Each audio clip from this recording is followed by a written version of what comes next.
Ladies and gentlemen, brothers and sisters, members of the tribe, welcome to Savage in Business, the podcast.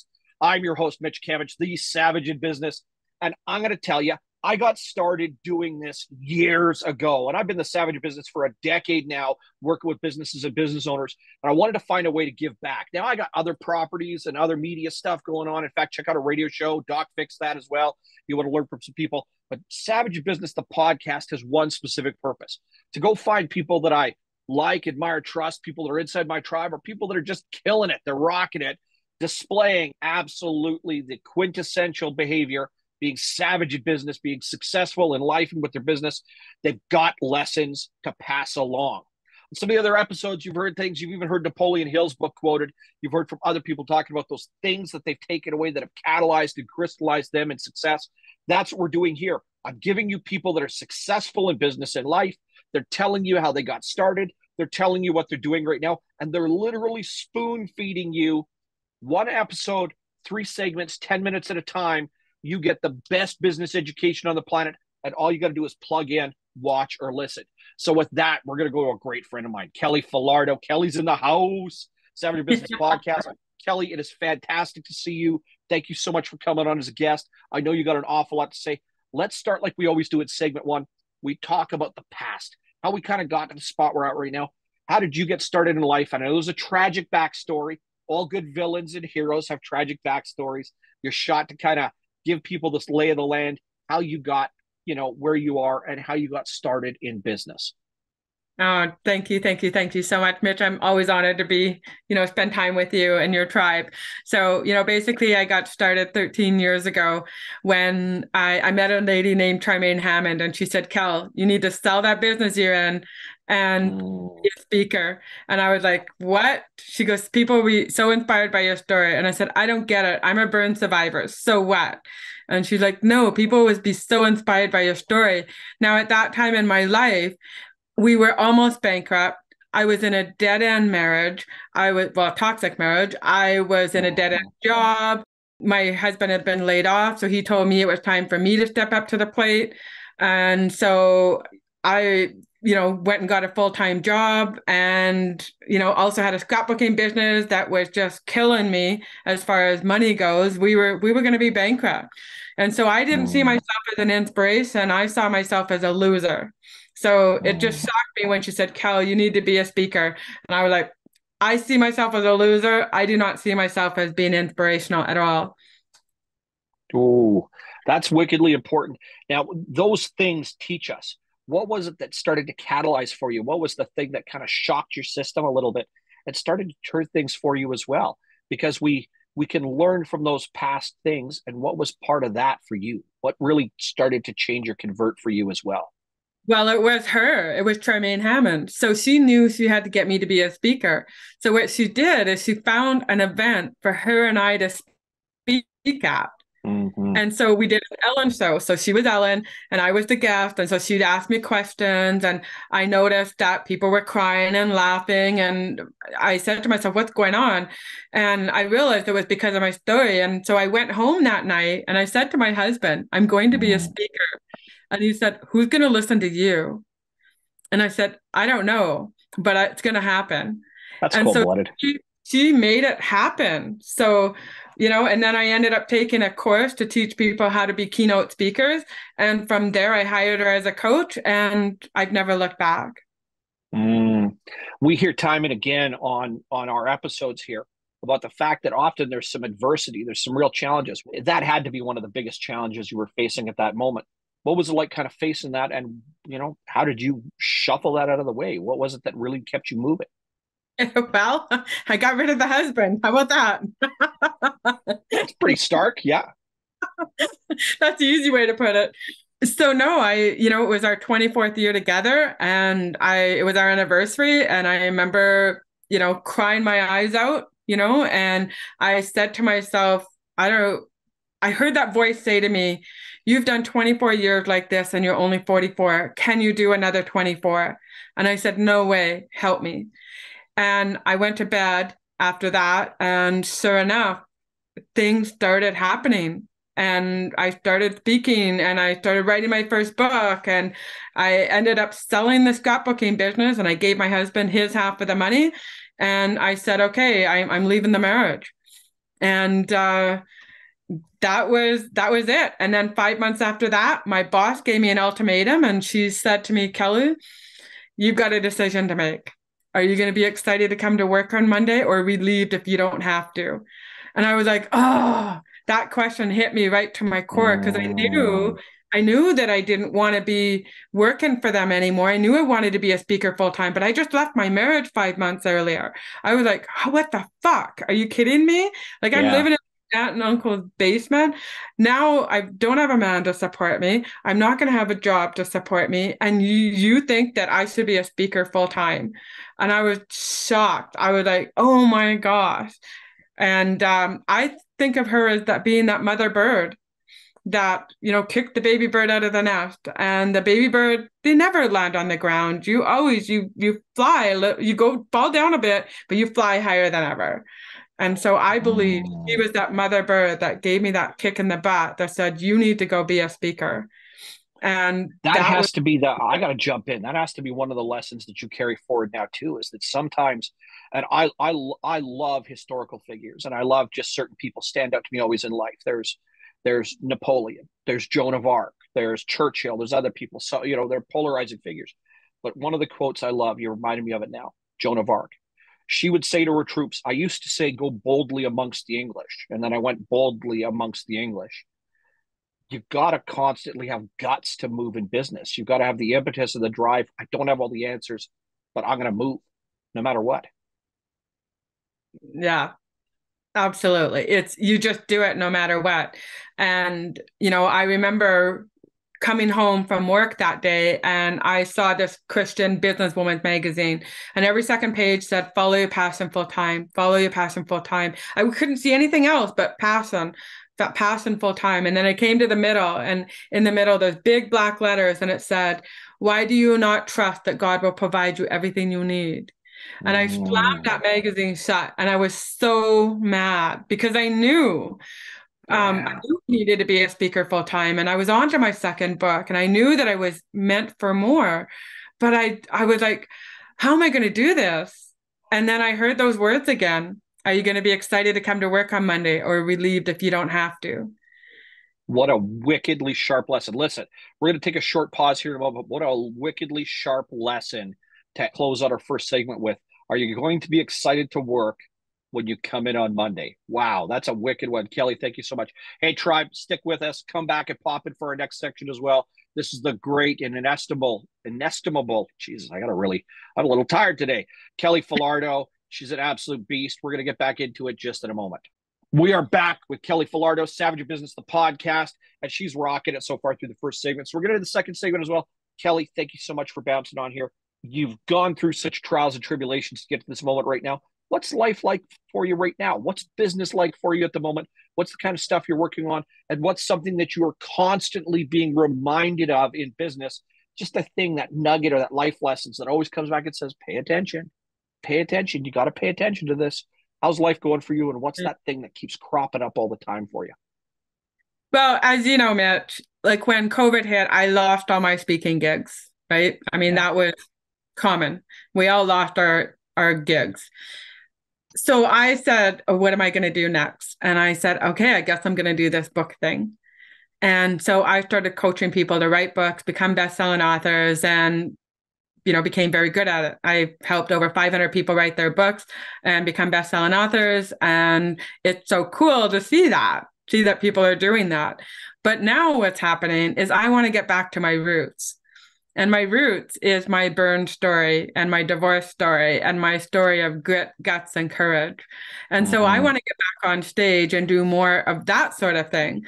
So I'm doing that, still publishing books, but I'm trying to ease myself out of it and hire a team to work with me on that. And then the other thing is, of course, I want to land more gigs. So what I did is I started another podcast called Landing the Gig. And this is where I'm going direct right to the event planners, right to the agents and the speaker bureau and saying, okay, what are speakers doing wrong? Why are they not landing more gigs? What can they do right? And so I'm doing that. And then I have my new keynote, which is grit, guts, and courage, so I can get on more stages. But then what I'm being called to do is do more artwork because I'm also an artist. And so Mm, that little nagging thing that keeps coming up to me is, yes. hey, pay attention to me. And so I signed up for a 1 year art program. But where I'm struggling is trying to find the time to actually do the art because my ultimate dream is to be on stage painting and sharing my story of grit, guts, and courage. So I'm trying to figure out how to do all that. It's interesting you bring that up because what an exciting segue. I was part of a musical accompaniment where we brought in this well-noted artist and we hired an entire concert hall, and this artist painted in real time with this musical accompaniment from this orchestra in three different segments, and they painted what the actual music was telling them, and this guy painted it on this triangle canvas and painted in three sections. It was absolutely wicked. It was one of the coolest things I've ever watched in real time live. It was about 2 hours, and by the end of it, he had this completed painting, and the orchestra finished its entire musical accompaniment. It was staggeringly cool. That is, without a doubt, an innovative way as hell. What really made you say this is what I want to do? Because that's innovative. That is artistic, and it's innovative, and it's a really creative way to display and, I mean, tell stories to people. I don't know if you remember this, Mitch, but I think about 8 years ago when I first became a painter, I found a way to take my painting and make it a blanket. And it says, you are loved, you are needed, you're wanted. And then I had like 3,000 of them made. And I would go to various Rotary clubs and different events, and I would share my story and then ask people to sponsor blankets. And so we could give them away to the children at summer camp and burn camp. And so that's I loved it. Like I love being able to see that people had these blankets and it was my artwork and it was like something I never thought I'd do. And I mean, Mitch, you remember when we had the Fort McMurray Yeah. fire? Well, we gave 125 blankets to the firefighters because Mm-hmm. firefighters had no blanket. They were sleeping on the ground. And so me and my kids, we went up to this, evacuation place and found out the firefighters had no blanket. So we gave them to them 125 blankets. It was just an incredible feeling knowing that we were able to impact people in such an amazing way. That's an amazing thing. There's an awful lot to pull on threads here. So I'm going to lob a softball at you. Out of everything you've said today, what's an easy tip for people to take away? What's something that you just love to pass on as a piece of information that's really simple for people to stay with? Because following passion is tough. You have to have discipline. You have to stick with it. You have to put in time and reps when people aren't watching. What's an easy tip to lay out to people with everything else you've said? So an easy tip is it's a quote that I came up when I wrote my first book, and dreams are meant to be found, not tucked away in dreamland. And I think an easy tip is Love it. to listen to that little voice in your head that you're hearing, but most people ignore it. And I know I've ignored that little voice for many, many, many years. And when I started listening to that little voice, all these magical things started happening to me. Sticking on the magical things for a moment. You talk to people for a living. It's literally part of your passion and why you do what you do. What's something that you get asked a very common question? Like this is a curiosity. I mean, what's something that people come up and ask you all the time? Basically, how do I publish a book?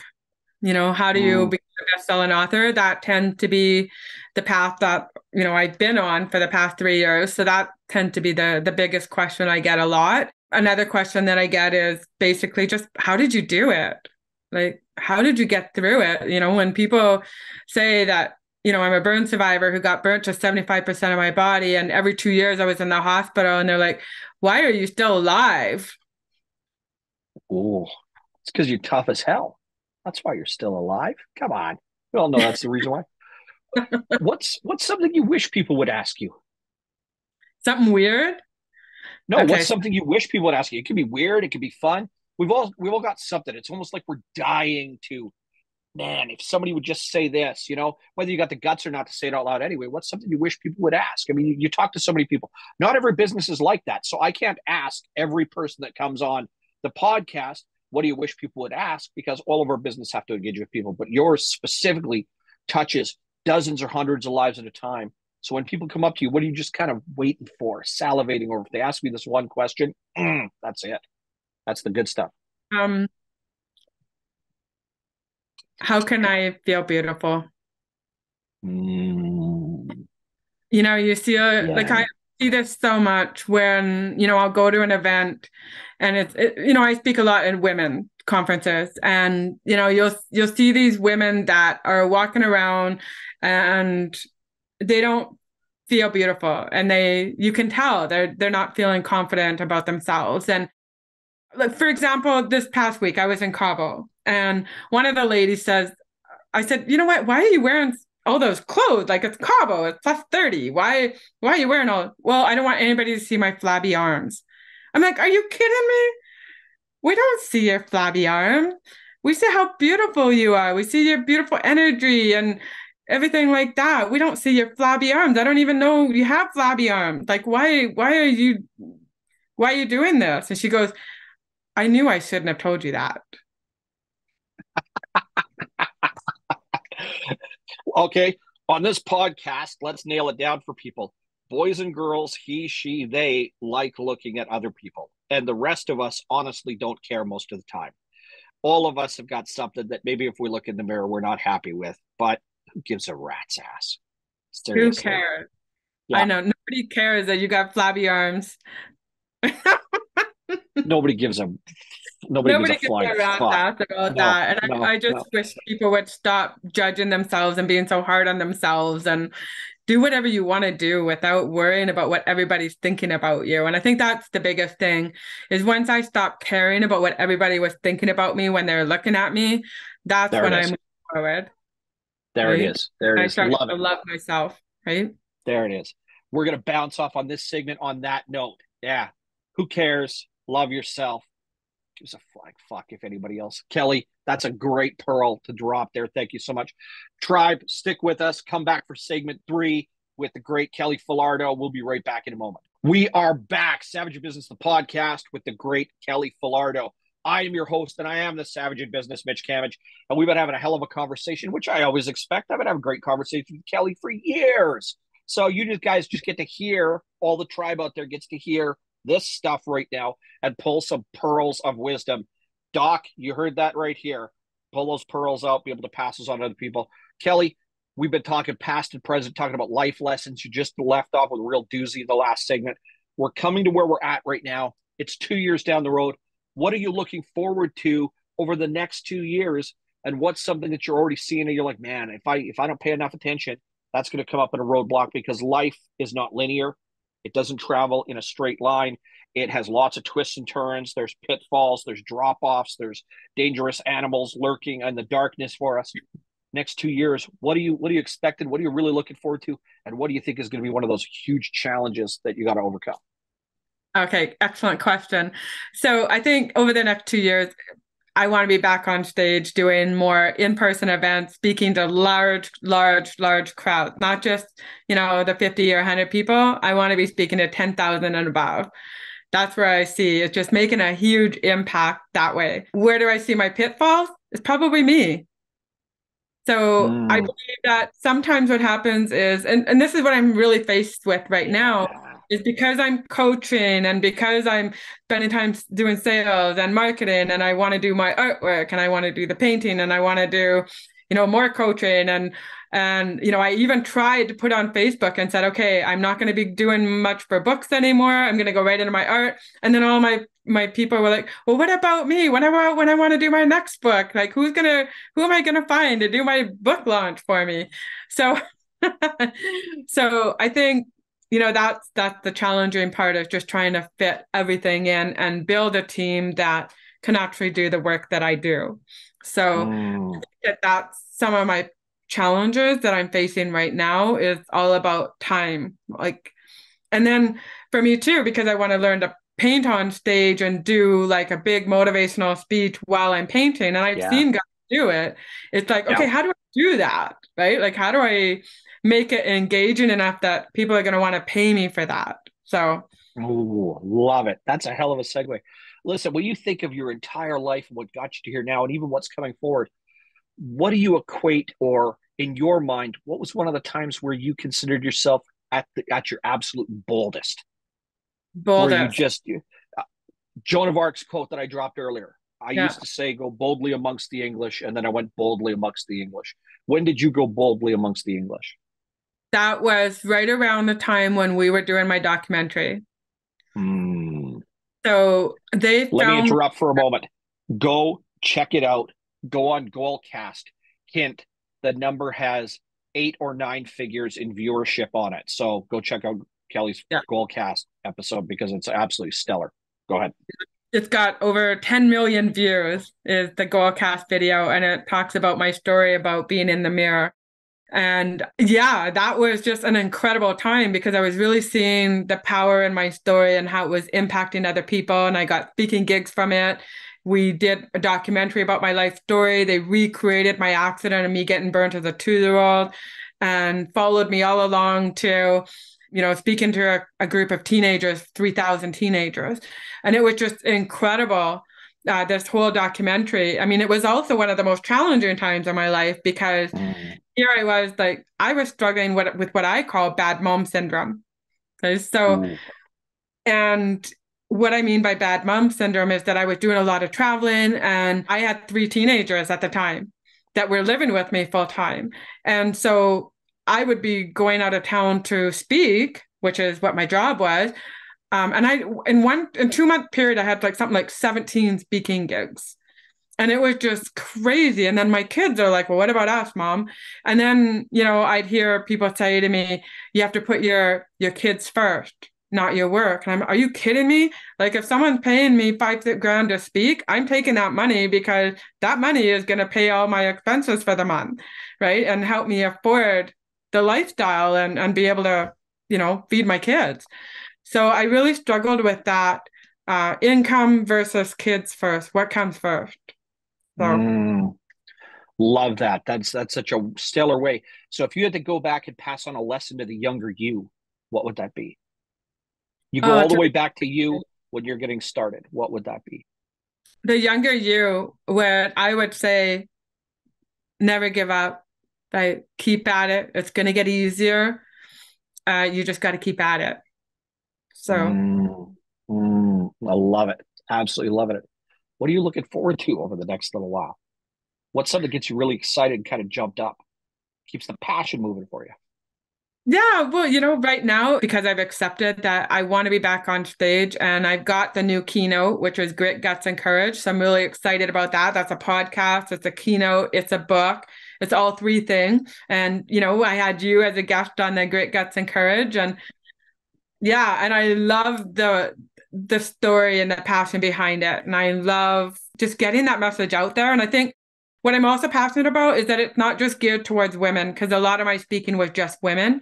Now, Great Guts encourages men and women. So I'm really passionate about getting that message out there and then also getting out the message of landing the gig. Love So it. Absolutely love it. So listen, we would not be on this podcast if I didn't keep plugging the word savage in business. By the way, it's trademark, it's my branding. I get paid every time even I say it. Never mind everybody else says it. So, keep saying it, share that everywhere. Savage in Business, the podcast. What do those words mean to you? What does being savage in business really mean for you? And what's that like for you in practice? savage in business to me means that when you get knocked down, you get back up and you do it. And I still Mm. remember about 9 years ago when I had a crash, and it was a massive crash. One of my friends had committed suicide. I was completely broke. My husband had started the divorce proceeding. I got into a car Yeah. accident. Everything and happened to me. And I remember, being at the end of my bed and I was holding my iPad and I was Googling how to end my life. And I had 3 criteria. My kids couldn't be the ones to find me. It had to be final and it had to be painless. And I couldn't find a way to do it. And I thought, okay, what am I going to do? And that's when I started thinking about my family and how it was going to affect my whole family if I wasn't alive anymore. And that was when I said, okay, I got to find a way out of here. That was when I just took one step. It's like, okay, one email. That's all I need to do. Read one email and go back to bed. I remember one of my coaches saying to me, Kel, why don't you see any value in yourself? And I'm like, what are you talking about? I see value in myself. And she goes, no, you don't. And anyways, she ended up saying to me, Kel, I think the reason you don't value yourself is because you're not making the money you want to make. And she was right because all my family are millionaires except for me. and I'm the broke single mom. And so anyway, she had me write out and figure out what was value. And I started to write down everything that I've done for people, helping them write books and helping them, do all these things. And then I was like, I read it and I was like, who is this chick? I've got to know her. And because I'd been doing all these things, like my book is in Africa, teaching kids about self-esteem and, all these amazing things. I've won all these awards and everything, medal from the Queen and Woman of Distinction Award. And it was like, I didn't see any value in any of that. Mm. And then I realized that your value is not in how much money you make or don't make.